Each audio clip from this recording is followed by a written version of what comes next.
Well, I mean, that's a battle I've given up on. I mean, as I said earlier, I assume my phone is tapped. I can probably say hello to Mr. Modi right now if you want.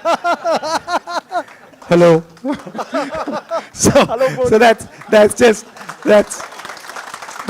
a battle I've given up.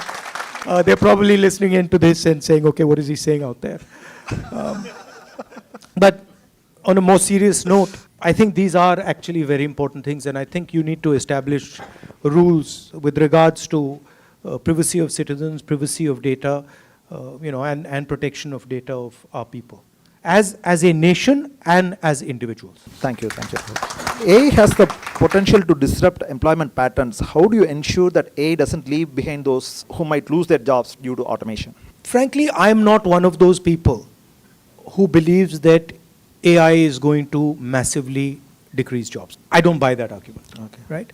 I think that some jobs will be lost and many more jobs will be created.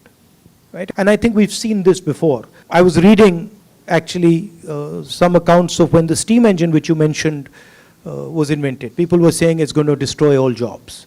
The petrol engine was seen as something that would destroy all jobs. Computers were seen as something that will destroy all jobs. So we've seen this before. And none of these technologies have actually destroyed jobs. I think they have reallocated jobs. They've redistributed them. But I don't think we need to be worried about massive job losses. I might be wrong, but that's how I think about it. Human beings don't have a very good record of being ethical.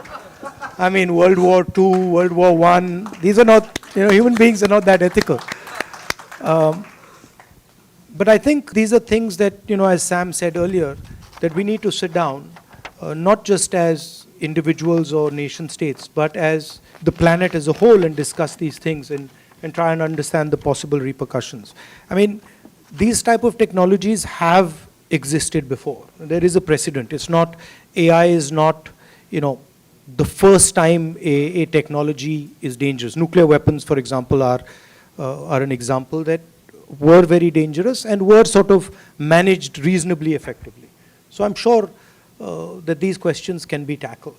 I think we should be optimistic about things like AI, and also what you mentioned, we should be realistic. I mean, I'm also not entirely convinced that it's going to transform the world completely and everything's going to go upside down. So I think there's a little bit of balance that is required when you look at these things.